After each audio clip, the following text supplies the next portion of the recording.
வணக்கம். இந்திய நேரப்படி மதியம் 1:30 மணி செய்திகள். முதலில் ஜெம் தலைப்புச் செய்திகளை காணலாம். இன்று மாலை பிரதமராக பதவியேற்கிறார் நரேந்திர மோடி. மகாத்மா காந்தி, வாஜ்பாய் நினைவிடங்களில் மலர் தூவி மரியாதை. மோடியின் பதவியேற்பு விழாவில் காங்கிரஸ் தலைவர் மல்லிகார்ஜுன கார்கே பங்கேற்பு. இந்திய தேசிய காங்கிரஸ் கட்சி அறிவிப்பு. நீட் முறைகேடு விவகாரம். மாணவர்களுக்காக குரல் கொடுப்பேன் என ராகுல் காந்தி உறுதி. மோடி 3வது முறை பிரதமராக பதவியேற்பது நமது நாட்டிற்கு கிடைத்த அதிர்ஷ்டம். மத்திய பிரதேச முன்னாள் முதல்வர் புகழாரம். நாளை 1 முதல் 12ஆம் வகுப்பு மாணவர்களுக்கு பாடப்புத்தகம் விநியோகம். அறிவிப்பு வெளியிட்டது பள்ளி கல்வித்துறை. இனி விரிவான செய்திகளை காணலாம். நாட்டின் பிரதமராக நரேந்திர மோடி இன்று மாலை பதவியேற்க உள்ள நிலையில் காந்தி, வாஜ்பாய் நினைவிடங்களில் மரியாதை செலுத்தினார். இந்தியாவின் பிரதமராக தொடர்ந்து 3வது முறையாக பதவியேற்கும் மோடிக்கு பல்வேறு நாடுகள் வாழ்த்து தெரிவித்து உள்ளன. இந்த விழாவையொட்டி ஜனாதிபதி மாளிகை மற்றும் சுற்று வட்டாரங்களில் பலத்த பாதுகாப்பு ஏற்பாடுகள் செய்யப்பட்டு உள்ளன. இந்த நிலையில் 3வது முறையாக நாட்டின் பிரதமராக இன்று மாலை பதவியேற்க உள்ள நிலையில் ராஜ்காட்டில் உள்ள மகாத்மா காந்தி சதைவ் அடல் பகுதியில் உள்ள மறைந்த முன்னாள் பிரதமர் வாஜ்பாய் ஆகியோர் நினைவிடங்களில் நரேந்திர மோடி மரியாதை செலுத்தினார். இதனைத் தொடர்ந்து போர் வீரர்கள் நினைவிடத்தில் மோடி மரியாதை செலுத்தினார். நரேந்திர மோடியுடன் ராஜ்நாத் சிங், முப்படைகளை சேர்ந்த உயர் அதிகாரிகள் பங்கேற்றனர். புதிய அமைச்சரவையில் அங்கம் வகிக்கும் பல அமைச்சர்களுடன் 3வது முறையாக பிரதமர் நரேந்திர மோடி இன்று பதவியேற்கிறார். மக்களவை தேர்தலில் தேசிய ஜனநாயக கூட்டணி 293 இடங்களை கைப்பற்றியது மற்றும் பாரதிய ஜனதா கட்சி அதன் கூட்டணி கட்சிகளுக்கு சில பதவிகளை வழங்கும் என்று எதிர்பார்க்கப்படுகிறது. இன்று ராஷ்டிரபதி பவனில் பிரதமர் மோடியுடன் பதவியேற்கும் எம்பிக்களின் தற்காலிக பட்டியல் ஜெம் தொலைக்காட்சி பிரத்யேகமாக வெளியிடுகிறது. அமித்ஷா, ராஜ்நாத் சிங், நிதின் கட்கரி, ஜோதிராத்ய சிந்தியா, அர்ஜுன் ராம் மேக்வால், ரஷா கார்ச்சே, ஜிதேந்திர சிங், கிரண் ரிஜிஜு, மன்சுக் மாண்டவியா, அஸ்வினி வைஷ்ணவாவ், ஹர்தீப் பூரி, ஜி கிஷன் ரெட்டி, ஹர்தீப் சிங் பூரி, சிவராஜ் சிங் சவுகான், ராவ் இந்திரஜித் சிங், சாந்தனு தாக்கூர், பாண்டி சஞ்சய், BL வர்மா, ஷோபா கரந்த்ராஜே, ரவ்னித் சிங் பிட்டு, சர்பானந்த சோனோவால், மனோகர் லால் கட்டார், ஹர்ஷ் மல்கோத்ரா. முக்கிய விடயமாக தமிழக பாஜக தலைவர் அண்ணாமலை, நித்யானந்த ராய், அஜய் தம்தா, சாவித்ரி தாக்கூர், தர்மேந்திர பிரதான், நிர்மலா சீதாராமன், மேலும் கூட்டணி கட்சியான தெலுங்கு தேசம் கட்சியை சேர்ந்த ராம் மோகன் நாயுடு கிஞ்ச்ராப்பு, சந்திரசேகர் பெமாசானி, இந்திய குடியரசுக் கட்சி சேர்ந்த ராம்தாஸ் அத்வாலே, அப்னா தள் கட்சி அனுப்பிரியா பட்டேல், ராஷ்டிரிய லோக் தளம் ஜெய்சிங் சௌத்ரி, இந்துஸ்தானி அவா மோர்ச்சா கட்சி ஜிதன் ராம் மஞ்சி, ஜனதா தளம் கட்சியை சேர்ந்த ராம்நாத் தாக்கூர், லோக் ஜனசக்தி கட்சியை சேர்ந்த சிராக் பாஸ்வான், ஜனதா தளம் HD குமாரசாமி, சிவசேனா பிரதாப் ராவ் ஜாதவ் உள்ளிட்டோருக்கு அமைச்சர் பதவி கிடைக்க வாய்ப்பு உள்ளதாக தகவல் வெளியாகியுள்ளது. இந்தியாவின் அண்டை நாடு மற்றும் இந்திய பெருங்கடல் பிராந்தியத்தை சேர்ந்த பல உயர்மட்ட தலைவர்கள் பிரதமர் மோடியின் பதவியேற்பு விழாவில் கலந்து கொள்ள உள்ளனர். பாஜக தனி பெரும்பான்மை பெற்ற 2 முறை ஆட்சிக்கு பிறகு கூட்டணி ஆட்சியை நடத்தி 3வது முறையாக பிரதமர் மோடி இன்று மாலை பதவியேற்க உள்ளார். பிரதமர் நரேந்திர மோடியின் பதவியேற்பு விழாவில் காங்கிரஸ் தலைவர் மல்லிகார்ஜுன கார்கே இன்று பங்கேற்கிறார். ராஜ்யசபாவில் எதிர்க்கட்சி தலைவர் என்ற முறையில் கார்கே கலந்து கொள்வார் என்று காங்கிரஸ் அறிக்கையில் தெரிவிக்கப்பட்டுள்ளது. நேற்று பல இந்திய தொகுதி தலைவர்களுடன் நடந்த ஆலோசனையை தொடர்ந்து இந்த முடிவு எடுக்கப்பட்டுள்ளது. காங்கிரஸ் காரிய கமிட்டி நேற்று கூடி மக்களவையில் எதிர்க்கட்சி தலைவராக ராகுல் காந்தியை ஏற்க வலியுறுத்தியது. மேலங்கியை எடுக்கும் முடிவை ஒத்திவைத்த நிலையில் கட்சி தலைவர் சோனியா காந்தி காங்கிரஸ் நாடாளுமன்ற கட்சியின் தலைவராக உறுதி செய்யப்பட்டார். இது தொடர்பாக காங்கிரஸ் பொதுச் செயலாளர் KC வேணுகோபால் பாராளுமன்றத்திற்குள் இந்த பிரச்சாரத்தை முன்னெடுப்பதற்கு ராகுல் காந்தியை சிறந்தவர் என்றும் காங்கிரஸ் சிறந்த மற்றும் வலுவான விழிப்புணர்வோடு எதிர்க்கட்சியாக உணர்கிறது எனவும் அவர் தெரிவித்தார். மேலும் அரசியலமைப்பை பாதுகாக்க விரும்புபவர்களும் பாதுகாப்பாக இருக்க வேண்டும் என்பதற்காக எதிர்க்கட்சி தலைவராக ராகுல் காந்தியின் தலைமை என தீர்மானம் நிறைவேற்றப்பட்டதாகவும் அவர் தெரிவித்தார். இதனைத் தொடர்ந்து பேசிய கார்கே, மக்களவை தேர்தல் முடிவுகள் பிரிவினை மற்றும் வெறுப்பு அரசியலின் தீர்மானமான நிராகரிப்பு என அவர் கூறினார். பாஜக தனி பெரும்பான்மை பெற்று 2 முறை ஆட்சிக்கு பிறகு கூட்டணி ஆட்சியை நடத்தி 3வது முறையாக பிரதமர் மோடி இன்று மாலை பதவியேற்க உள்ளார். இந்த விழாவில் இலங்கை அதிபர் ரணில் விக்ரமசிங்கே, மாலைத்தீவு அதிபர் மொஹமட் மொய்சு, சிஷல்ஸ் துணைத் தலைவர் அகமட் அபீப், வங்கதேச பிரதமர் ஷேக் ஹசீனா, மொரீஷியஸ் பிரதமர் பிரவிந்த் குமார் ஜக்நாத், நேபாள பிரதமர் உள்ளிட்ட பலர் கலந்து கொள்கின்றனர். நீட் முறைகேடு விவகாரம் தொடர்பாக மாணவர்களுக்காக நாடாளுமன்றத்தில் குரல் கொடுப்பேன் என ராகுல் காந்தி தெரிவித்துள்ளார்.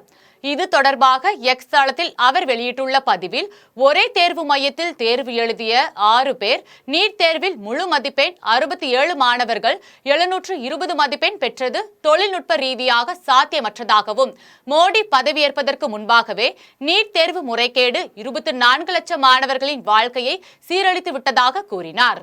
இந்தியா கூட்டணி மீது இளைஞர்கள் நம்பிக்கை வைத்துள்ளதாகவும், அவர்களின் குரல் நெறிப்படுவதை இந்தியா கூட்டணி அனுமதிக்காது என்றும் ராகுல் காந்தி பதிவிட்டுள்ளார். மோடி 3வது முறை பிரதமராக பதவியேற்பது நமது நாட்டிற்கு கிடைத்த அதிர்ஷ்டம் என மத்திய பிரதேசத்தின் முன்னாள் முதலமைச்சர் சிவராஜ் சிங் சௌகான் தெரிவித்துள்ளார்.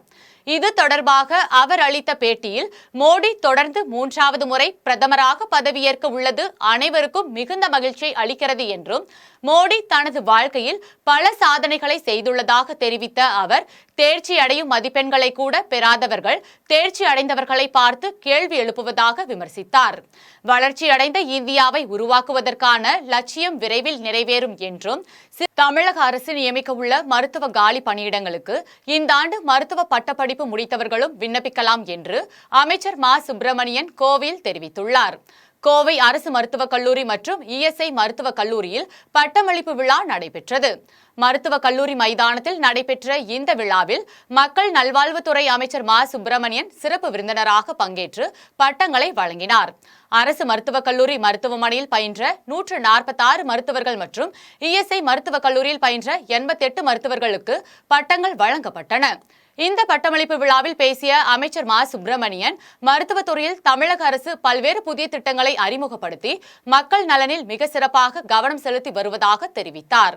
தமிழக அரசு நியமிக்க உள்ள மருத்துவ காலி பணியிடங்களுக்கு இந்த ஆண்டு மருத்துவ பட்டப்படிப்பு முடித்தவர்களும் விண்ணப்பிக்கலாம் என்று அமைச்சர் மா சுப்பிரமணியன் தெரிவித்தார். 1 முதல் 12ஆம் வகுப்பு பயிலும் மாணவ மாணவிகளுக்கு நாளை பாட புத்தகம் வழங்கப்படும் என பள்ளிக்கல்வித்துறை அறிவித்துள்ளது. பள்ளிக்கல்வித்துறை வெளியிட்டுள்ள அறிக்கையில், 2024 முதல் 2025ஆம் ஆண்டு கல்வியாண்டில் அனைத்து வகை அரசு உதவி பெறும், பகுதி நிதியுதவி பெறும் பள்ளிகளில், நிதி உதவி பெறும் வகுப்புகள் மற்றும் சுயநிதி பெறும் பள்ளிகளில் மாநில பாடத்திட்டத்தின் கீழ் தமிழ் வழியில் இயங்கும் வகுப்புகள் ஆகியவற்றில் 1ஆம் வகுப்பு முதல் 12ஆம் வகுப்பு வரை பயிலும் மாணவ மாணவிகளுக்கு நாளை பாட புத்தகம் வழங்கப்படும் என அறிவித்துள்ளது. இதில் பாட புத்தகம், நோட்டு புத்தகம், புவியியல் வரைபடம் உள்ளிட்ட நலத்திட்ட பொருட்கள் வழங்கப்பட உள்ளன. அதன்படி 70.67 லட்சம் மாணாக்கர்களுக்கு பாட புத்தகமும், 60.75 லட்சம் மாணாக்கர்களுக்கு நோட்டு புத்தகமும், 8.22 லட்சம் மாணாக்கர்களுக்கு புவியியல் வரைபடமும் வழங்கப்பட உள்ளது. கோவையில் டிஎன்பிஎஸ்சி குரூப் 4 தேர்வை 69,737 பேர் எழுதுகின்றனர். தமிழ்நாடு அரசு பணியாளர் தேர்வாணையம் குரூப் 4 பதவிகளான கிராம நிர்வாக அலுவலர், இளநிலை உதவியாளர் உட்பட 6,244 காலி பணியிடங்களை நிரப்ப கடந்த ஜனவரி மாதம் அறிவிப்பு வெளியிட்டிருந்தது.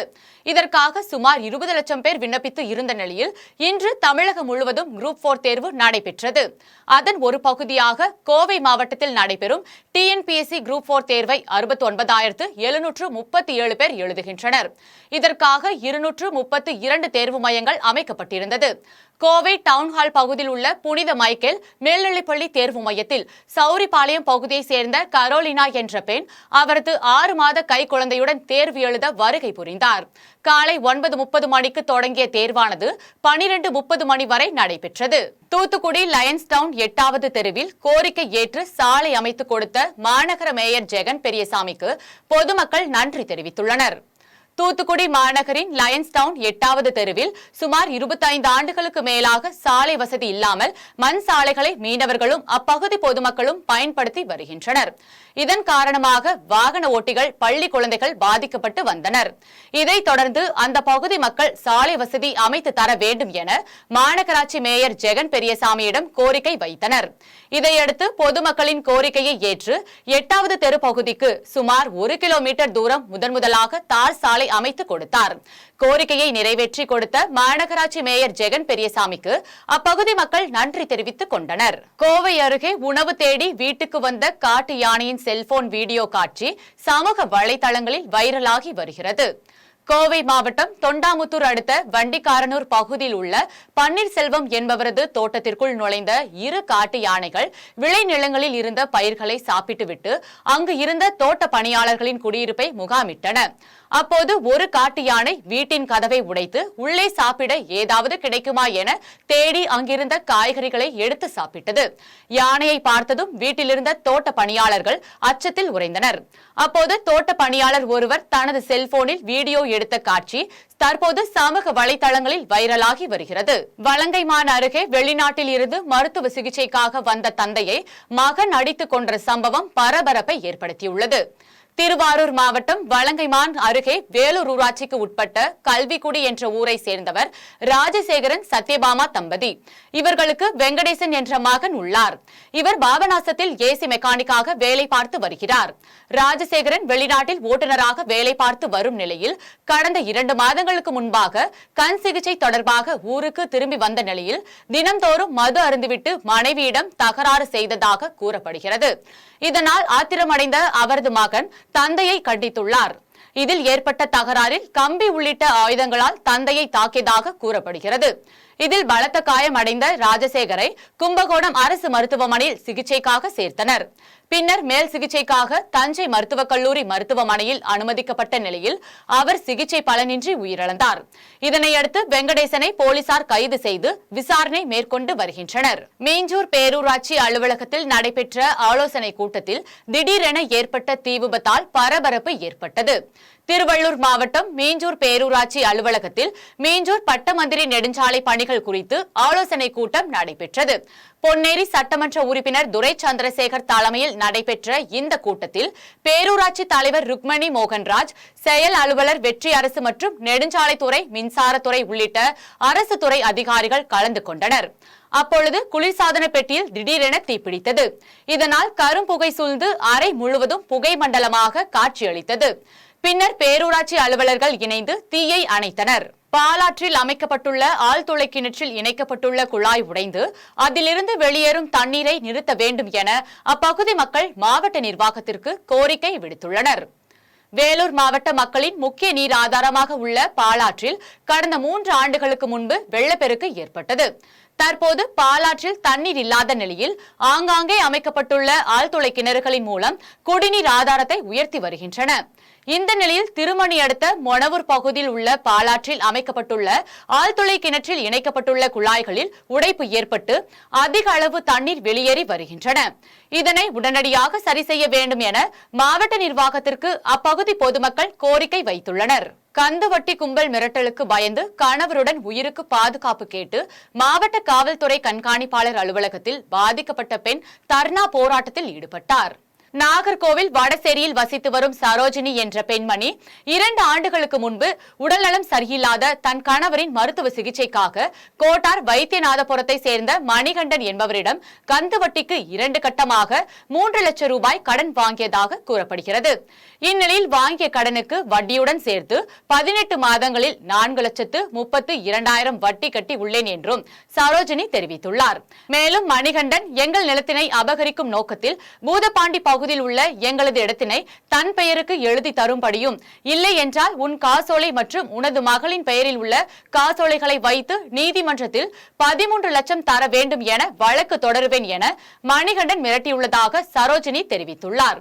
இந்நிலையில் பாதிக்கப்பட்ட சரோஜினி கந்துவட்டி கும்பல் மிரட்டலுக்கு பயந்து கணவருடன் உயிருக்கு பாதுகாப்பு கேட்டு மாவட்ட காவல் கண்காணிப்பாளர் அலுவலகத்தில் தர்ணா போராட்டத்தில் ஈடுபட்டார். நான் 1 லட்சம் ரூபாய் கடன் வாங்கியிருந்தேன். கடன் வாங்கின பிறகு அதுக்கு பிறகு நான் வட்டி கொடுத்துக்கிட்டே இருந்தேன், கரெக்டாக கொடுத்துட்டு இருந்தேன். அது மணிகண்டைங்கிறவங்கள்ட்ட மணிகண்டன் வட்டவளை கோட்டார் வட்டவளை இல்லை அவங்கள்ட்ட வாங்கியிருந்தேன். அதுக்கப்புறம் ஒரு கட்டத்துக்கு பிறகு கொஞ்சம் பைசா தவறு கூட கொஞ்சம் வாங்கியிருந்தேன். வாங்கி நான் வட்டி கரெக்டாக தான் கொடுத்துட்டு இருந்தேன். கரெக்டாக வட்டி வாங்கிக்கிட்டே தான் இருந்தாங்க.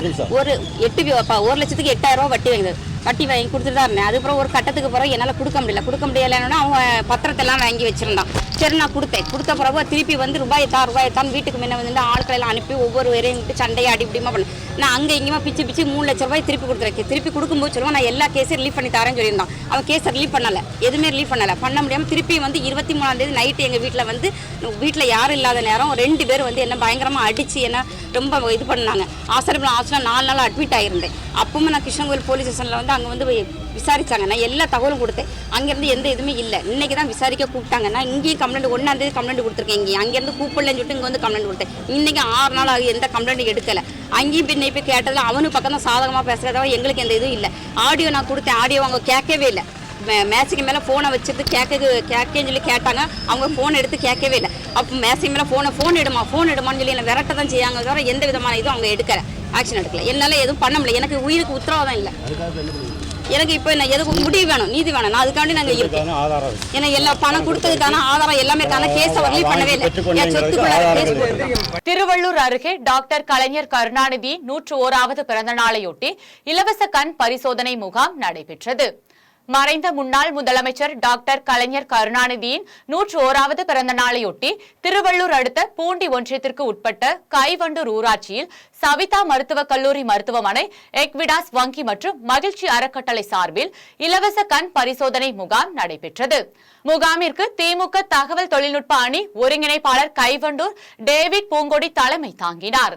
முகாமில் பூந்தமல்லி சவிதா கண் மருத்துவமனையில் பணியாற்றும் மருத்துவர்கள் மற்றும் செவிலியர்கள் பங்கேற்று பொதுமக்களுக்கு இரத்த அழுத்தம், சர்க்கரை நோய் மற்றும் கண் பரிசோதனைகள் செய்து ஆலோசனைகள் வழங்கினர். மேலும் 500 பேருக்கு கண் பரிசோதனை செய்யப்பட்டு இலவச கண் கண்ணாடிகள் வழங்கப்பட்டது. நிகழ்ச்சியில் சிறப்பு அழைப்பாளராக திருவள்ளூர் ஸ்பார்டன் ரோட்டரி கிளப் தலைவர் ராஜா ரவி, ரோட்டரி ஸ்பார்டன் கிளப் முன்னாள் தலைவர் வழக்கறிஞர் கரண் கார்த்திக், ரோட்டரி ஸ்பார்டன் வருங்கால தலைவர் வழக்கறிஞர் பரணி, DMS எஸ்டிக் அறக்கட்டளை நிறுவனர் லயன் டாக்டர் சந்தியா, சங்கப்பணி இளங்கோ மற்றும் திமுக பிரதிநிதிகள் கலந்து கொண்டனர். புதுச்சேரி அரசு மருத்துவமனையில் காலாவதியான மருந்து வழங்கப்பட்ட சம்பவம் குறித்து மருத்துவமனை உயர் அதிகாரிகளிடம் குழந்தையின் பெற்றோர் வாக்குவாதத்தில் ஈடுபட்டனர். புதுச்சேரியில் மகாத்மா நகரை சேர்ந்த தீனதயாளன் தரணி தம்பதியினருக்கு பிரணவ் என்ற 1 மாத ஆண் குழந்தை உள்ளது. இந்த நிலையில் எல்லைப்பிள்ளை சாவடியில் உள்ள ராஜீவ்காந்தி அரசு மகளிர் மற்றும் குழந்தைகள் மருத்துவமனைக்கு சிகிச்சைக்காக குழந்தையுடன் சென்றனர். குழந்தையை பரிசோதித்த மருத்துவர்கள் மருந்து எழுதி கொடுத்தனர். அதன் பின்னர் மருந்தை வாங்கி பார்த்தபோது கலர் மாறியிருந்ததால் சந்தேகப்பட்ட பெற்றோர்கள் மருந்து காலாவதியான தேதியை பார்த்தபோது மருந்து காலாவதியானதை கண்டு அதிர்ச்சி அடைந்தனர். இது தொடர்பாக மருத்துவமனை நிர்வாகத்திடம் கேட்டபோது அவர்கள் சரியான முறையில் பதில் அளிக்கவில்லை என கூறப்படுகிறது. மேலும் இது குறித்து தகவல் அறிந்த மார்க்சிஸ்ட் கம்யூனிஸ்ட் கட்சியினர் மற்றும் குழந்தையின் பெற்றோர் மருத்துவமனை உயர் அதிகாரிகளிடம் முற்றுகையிட்டு கடும் வாக்குவாதத்தில் ஈடுபட்டனர். அப்போது புதிய மருந்து வழங்கப்படும் என உயர் அதிகாரிகள் உத்தரவாதம் அளித்ததை தொடர்ந்து அனைவரும் கலைந்து சென்றனர். புதுச்சேரி ராஜீவ்காந்தி அரசு குழந்தைகள் மற்றும் பெண்கள் மருத்துவமனையில் தொடர்ந்து காலாவதியான கெட்டுப்போன மருந்துகளை கொடுப்பதாக தொடர்ந்து புகார்கள் வந்துள்ளது. இதனையொட்டி மார்க்சிஸ்ட் கட்சி சல்லன்மைக்கு ராஜீவ்காந்தி அரசு பெண்கள் குழந்தைகள் மருத்துவமனை ஆரம்பிடம் வந்து முறையிட்டோம். 1 மாதம் பிறந்த குழந்தைக்கு வந்து கொடுத்த மருந்து கலர் சேஞ்ச் ஆகி ஒயிட் கலர் எல்லோவிஷ் ஆயிருக்கு. அது பீடியாட்ரிஷியன் டாக்டர் உறுதி செய்திருக்கின்றார். ஆகவே உடனடியாக அந்த மருந்துகளை நிறுத்தப் போவதாகவும் இதனை சென்ட்ரல் பார்மசி இன்சார்ஜ் அதிகாரிகளிடம் தெரிவிப்பதாகவும் உடனடியாக காலாவதியான மருந்துகளை 1 மாதத்துக்கு முன்பதாக நிறுத்தப் போவதாக ஆரம்ப அதிகாரி உறுதியளித்திருந்தார். மார்க்சிஸ்ட் கம்யூனிஸ்ட் கட்சி தோழரும், இந்திய தொழிற்சங்க மையத்தோழரும், இந்திய ஜன வாலிபர் சங்க தோழரும் இன்றைக்கு இந்த தலைமை அதிகாரியை வந்து முறையிட்டோம். அதனையொட்டி இதுக்கான தீர்வை உடனடியாக காண்பதாக சொல்லியிருக்கின்றார். புதுச்சேரி மாநில அரசாங்கம் இதில் தலையிட்டு குழந்தைகளுக்கும் கர்ப்பிணி பெண்களுக்கும் ஒரு தரமான மருந்துகளை உறுதி செய்ய வேண்டும் என்று மார்க்சிஸ்ட் கட்சி சார்பில் கோரிக்கை வைக்கின்றோம். வாழப்பாடியில் ஸ்ரீ சென்றாய பெருமாள் கோயில் தேரோட்டம் வெகு விமரிசையாக நடைபெற்றது. சேலம் மாவட்டம் வாழப்பாடியில் ஸ்ரீதேவி பூதேவி சமேத ஸ்ரீ சென்றாய பெருமாள் திருக்கோயில் அமைந்துள்ளது. இக்கோயிலில் தேர் திருவிழாவையொட்டி வெள்ளிக்கிழமை சுவாமி திருக்கல்யாண வைபவமும் உற்சவ மூர்த்திகள் திருவீதி உலா ஊர்வலமும் நடைபெற்றது. இதனைத் தொடர்ந்து திருத்தேரில் சுவாமிகள் ரதம் ஏற்றலும் தேரோட்டமும் நடைபெற்றது. இதில் திரளான பக்தர்கள் கலந்து கொண்டு தேரை வடம் பிடித்து இழுத்து சுவாமி தரிசனம் செய்தனர். விழாவிற்கான ஏற்பாடுகளை கோயில் நிர்வாகி பழனிசாமி தலைமையிலான குழுவினர் செய்திருந்தனர். ராஜஸ்தானில் 3.9 ரிக்டர் அளவில் லேசான நிலநடுக்கம் ஏற்பட்டது. ராஜஸ்தான் மாநிலம் சிகார் மாவட்டத்தில் நேற்று இரவு லேசான நிலநடுக்கம் ஏற்பட்டது. இந்த நிலநடுக்கமானது ரிக்டர் அளவுகோலில் 3.9 பதிவாகி இருப்பதாக தேசிய புவியியல் ஆய்வு மையம் தெரிவித்துள்ளது. இந்த நிலநடுக்கத்தின் மையம் தரை மட்டத்தில் இருந்து சுமார் 5 கிலோமீட்டர் ஆழத்தில் அமைந்திருந்ததாக தெரிவிக்கப்பட்டுள்ளது. இந்த நிலநடுக்கத்தால் சேதங்கள் எதுவும் ஏற்படவில்லை என மாவட்ட நிர்வாகம் சார்பில் தெரிவிக்கப்பட்டுள்ளது. இனி வருவது உலக செய்திகள்.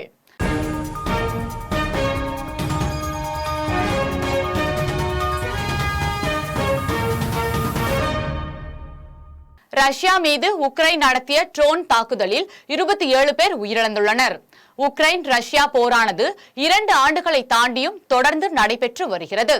இதில் ஐரோப்பிய நாடுகள் உக்ரைனுக்கு ஆயுதம் சப்ளை மற்றும் பொருளாதார உதவிகளை வழங்குகின்றன. இந்த நிலையில் ரஷ்ய கட்டுப்பாட்டில் உள்ள கெர்சன் பிராந்தியத்தை குறிவைத்து உக்ரைன் சரமாரி ட்ரோன் தாக்குதல் நடத்தியது. அவற்றின் 20க்கும் மேற்பட்ட ட்ரோன்களை ரஷ்ய வான் பாதுகாப்பு படையினர் சுட்டு வீழ்த்தினர். இந்த தாக்குதலில் 27 பேர் பலியான நிலையில் 15 பேருக்கு படுகாயம் ஏற்பட்டதாக ரஷ்ய பாதுகாப்பு அமைச்சகம் தெரிவித்துள்ளது. மீண்டும் ஜெம் தலைப்புச் செய்திகள். இன்று மாலை பிரதமராக பதவியேற்கிறார் நரேந்திர மோடி. மகாத்மா காந்தி வாஜ்பாய் நினைவிடங்களில் மலர் தூவி மரியாதை.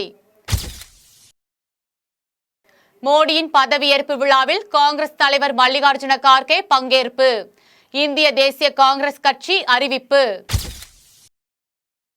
நீட் முறைகேடு விவகாரம். மாணவர்களுக்காக குரல் கொடுப்பேன் என ராகுல் காந்தி உறுதி. மோடி 3வது முறை பிரதமராக பதவியேற்பது நமது நாட்டிற்கு கிடைத்த அதிர்ஷ்டம். மத்திய பிரதேச முன்னாள் முதல்வர் புகழாரம். நாளை 1 முதல் 12ஆம் வகுப்பு மாணவர்களுக்கு பாடப்புத்தகம் விநியோகம். அறிவிப்பு வெளியிட்டது பள்ளி கல்வித்துறை. இத்துடன் ஜெம் செய்திகள் நிறைவடைகின்றன. மீண்டும் ஜெம் செய்திகள் இரவு 8:30 மணிக்கு. உடனுக்குடன் செய்திகளை காண GemLive.tv என்ற இணையதளத்தில் இணைந்திருங்கள். நன்றி, வணக்கம்.